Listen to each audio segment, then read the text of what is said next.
Yo les sorcières à paillettes, j'espère que vous allez bien. Aujourd'hui j'avais envie de faire une petite vidéo sur les sigils, les sigils.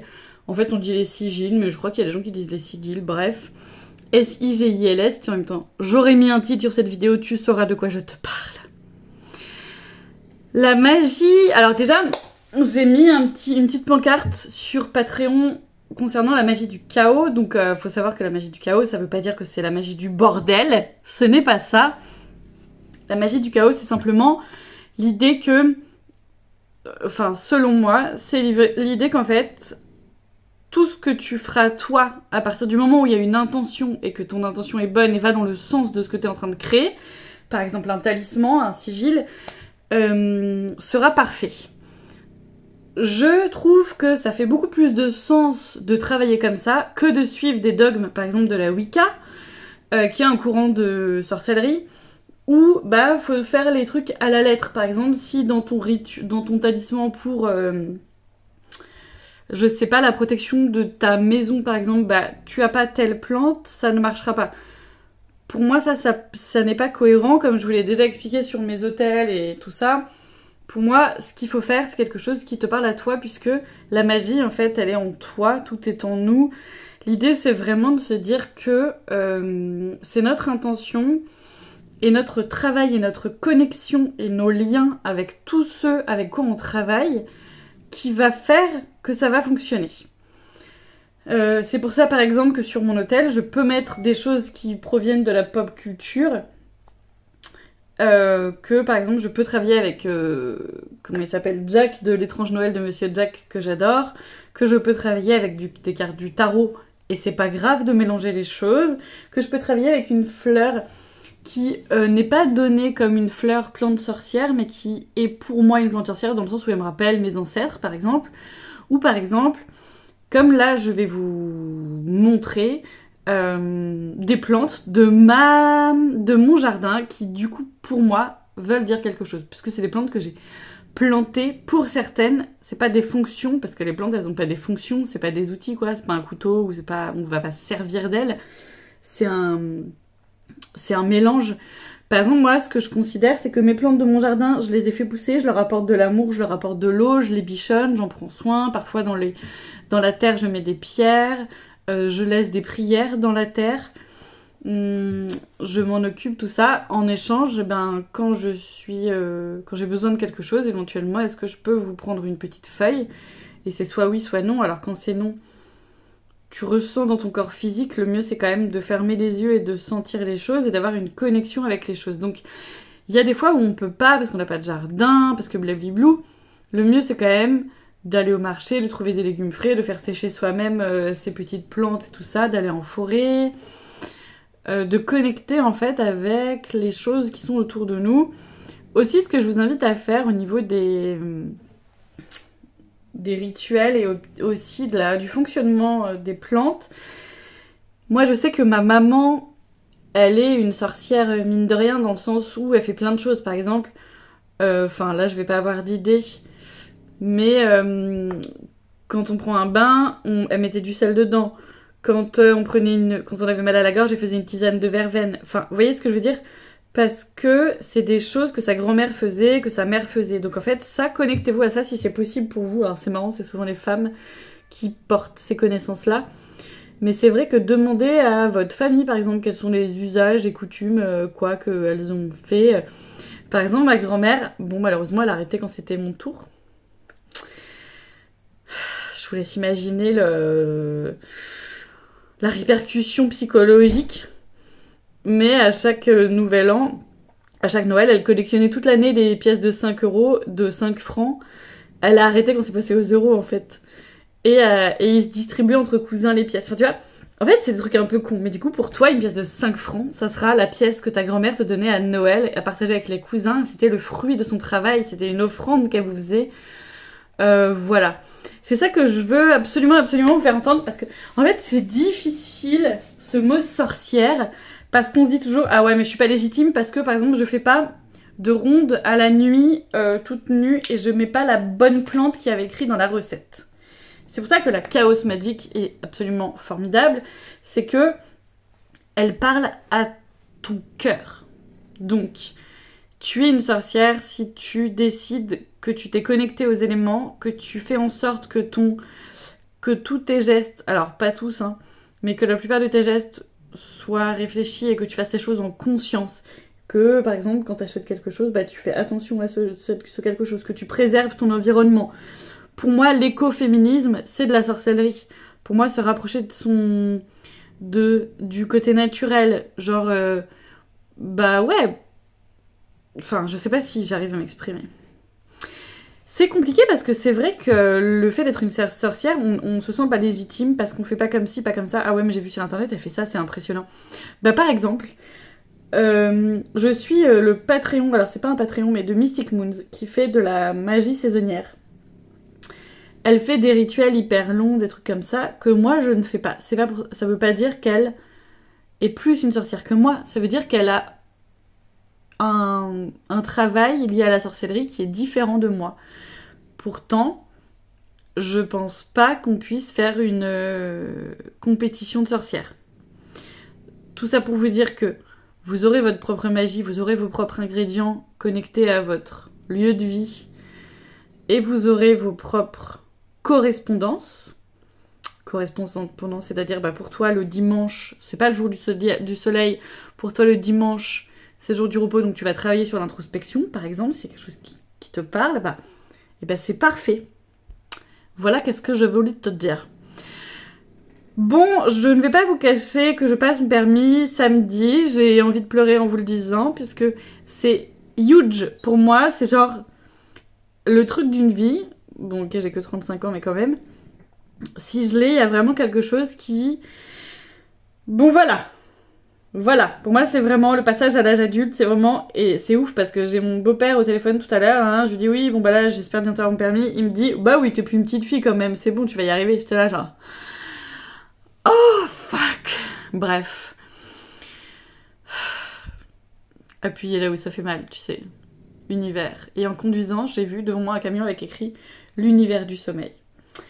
C'est difficile parce que j'ai plus envie d'y passer du temps à ce permis, j'ai vraiment envie de l'avoir. Et puis là, si je ne l'ai pas cette fois-ci, ça va être encore un coup. Enfin bref, je vais l'avoir. S'il faut, je passerai 10 fois le permis, j'aurai mon permis de conduire. Parce que c'est comme ça, j'ai décidé que j'aurai mon permis. C'est bon.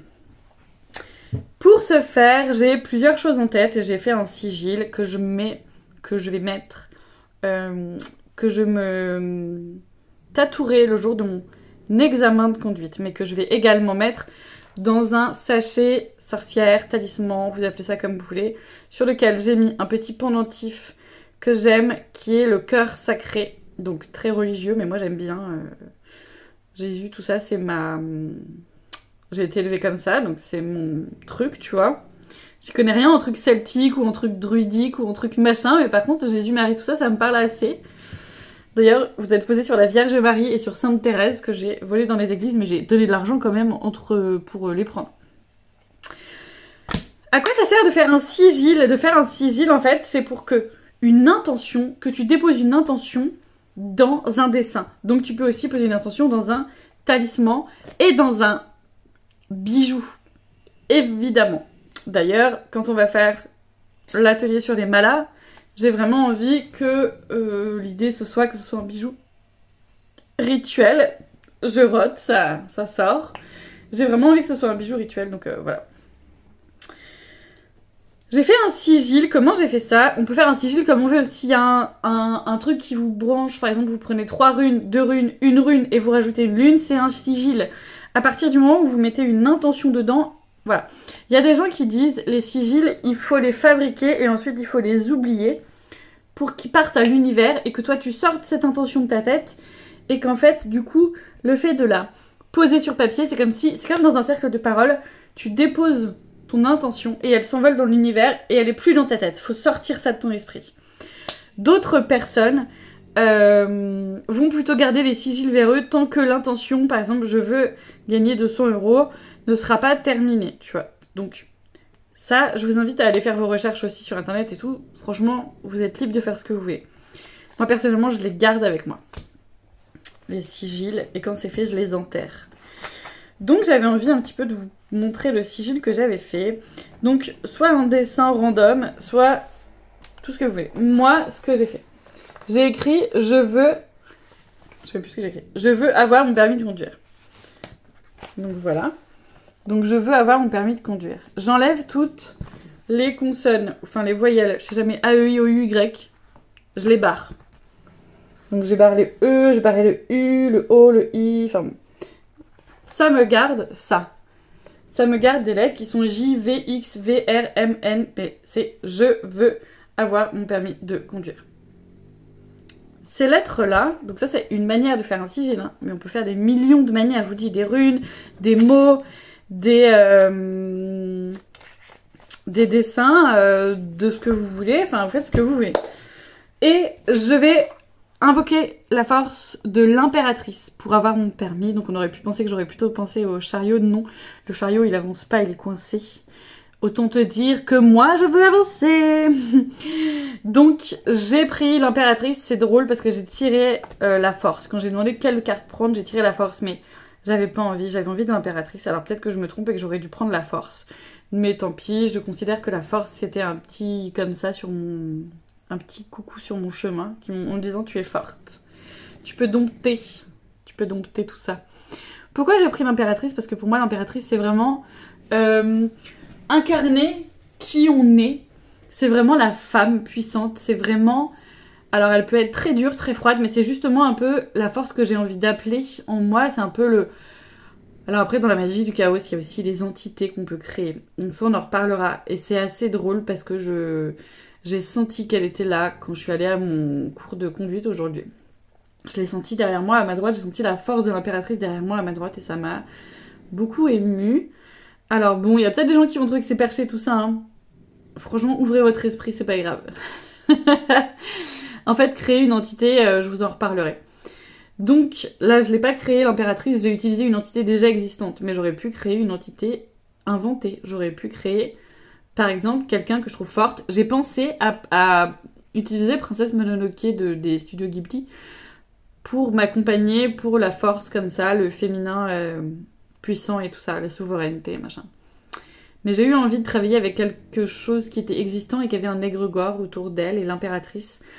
Pour moi, c'est vraiment la femme qui prend son trône, c'est aussi la communication. Donc ça va m'aider à peut-être communiquer et à dire mes besoins pendant que je vais conduire. Elle est sur son trône, elle a son sceptre sur son ventre, sur son chakra du plexus, son chakra sacré entre les deux, et ça veut vraiment dire, ça parle vraiment de confiance en soi, ça parle de souveraineté. Elle est connectée au ciel avec sa couronne, elle est connectée à la terre avec ses pieds. Et puis elle est reine, c'est aussi l'abondance, l'impératrice, tout ça. Donc j'ai appelé cette force-là pour faire mon sigil. Donc là, dans mon sigil... Ça, c'est toutes les lettres que je vous ai montrées avant. Donc j'ai commencé en dessinant un J. Ça, c'était mon J. Ensuite, j'ai fait un R. Ça, c'est un R. Ensuite, j'avais un D. Ensuite, j'avais un M. Tic, tic, tic, tic. Ensuite, j'ai fait le sceptre de l'impératrice. J'ai mis le 3, qui est le chiffre de l'impératrice. Et j'ai mis 3 petits points parce que c'est un petit peu ma marque de fabrique. J'aime bien les 3 petits points. J'aime bien le signe 3 qui est relié à Hécate aussi. D'ailleurs, que j'aime le 3. Et depuis pas longtemps, j'ai vu que c'était relié à Hécate. Mais je le savais pas il y a pas longtemps. Alors des sigils, j'en ai fait à plusieurs reprises pour différentes choses. Par exemple, celui-ci, c'est le sigil que je fais quand j'envoie des bijoux. Et pour moi, donc c'est un pentacle. C'est pas un pentagramme parce qu'il n'est pas entouré. C'est un pentacle avec un R et mes 3 petits points. Mon idée, c'est que rayonne la joie. Quand je le dessine, c'est que rayonne la joie. Et derrière mon petit sigil, j'ai écrit que tout ce qui est négatif limite en disparaissant, se transforme en lumière, et que tout ce qui est bon rayonne et soit amplifié. C'est vraiment l'histoire du rayonnement de l'étoile et du rayonnement que j'ai voulu mettre là. Quand je fais des bijoux, je donne ça à chaque personne. C'est assez récent, je fais pas ça depuis très longtemps. Et je le mets dans les petits colis. Voilà, je mets pas la phrase par contre, je mets que le sigil. Et j'en ai un autre. Celui-ci, c'est mon sigil de méditation et de connexion. Quand j'arrive sur mon atelier, je dis cette phrase-là, j'allume une bougie et je dis « Je me connecte, je vais y arriver. Je m'ancre à la terre. En fait, je m'ancre à la terre et je me connecte au ciel. » Ici, j'ai pas enlevé les voyelles. Enfin, tu vois, il y a des A, il y a des E et tout. J'ai eu envie de faire ce que je voulais. J'ai fait à l'arrache. Enfin, pas à l'arrache, mais j'ai fait ce que j'ai eu envie de faire sur le moment. donc parce que c'était juste à ce moment-là. Je m'ancre à la terre et je m'élève au ciel. Et c'est mon petit sigil d'ancrage de... En fait, c'est mon sigil d'alignement. Je crois que je l'ai vu... Où est-ce que je l'ai vu? Celui-là, cette phrase, je m'ancre à la terre et je m'élève au ciel, je l'ai trouvé dans un livre, je crois. Je sais plus. Et ça m'a beaucoup parlé. C'est mon petit sigil. Quand j'arrive à mon travail, en fait, mon atelier est tout en haut. Et la maison tout en bas, ça me fait trop rire parce que j'aime beaucoup ce truc sur le corps, quoi. En bas, c'est vraiment la matière et quand je monte, je fais vraiment de mes bijoux et tout. Enfin, bon, c'est cool. Et donc, j'allume une petite bougie. Ici, d'ailleurs, c'est la bougie qui est dédiée au pape qu'une créatrice m'a fait. Voilà. Ce petit sigil, je vais me le dessiner et pour me permettre de conduire. Et maintenant, non, pas maintenant, je suis pas prête. Je pense que je vais attendre un peu quelques jours. Je vais faire un talisman d'herbe. Et je mettrai le sigil dans le talisman d'herbe. Là pour l'instant je vais mettre le sigil devant moi pour le regarder et pour bien me dire je veux avoir mon permis de conduire. Et dans ce petit talisman je vais mettre des choses de mon jardin. On pourrait se dire il faut mettre des trucs sur la chance. Donc pour la chance t'as par exemple le basilic, t'as par exemple le trèfle. Et ça tombe bien puisque j'ai du trèfle et du basilic chez moi. Mais je vais aussi rajouter des choses qui sont plus... connectées que à moi, comme les hortensias qui sont de ma grand-mère, comme je vous ai montré la dernière fois les coquelicots du Japon là qui sont reliés à mon grand-père, ou le fuchsia aussi qui sont les trucs où t'appuies dessus, ça connecté à mon grand-père. Enfin je vais réfléchir, je suis pas encore trop sûre. Je vais pas mettre de sel parce que je veux pas de protection, je veux au contraire que toutes les forces de la lumière passent à fond, je veux pas de bouclier, je veux juste être souveraine et sur mon trône et voilà. Je vous montrerai ce que j'ai mis dans mon petit sachet. Donc l'impératrice va me suivre tous ces jours, pardon madame, va me suivre tous ces jours pour que j'ai la force de l'impératrice, l'énergie de l'impératrice qui gonfle en moi, quoi. Je vais dormir avec. Et Inch'Allah.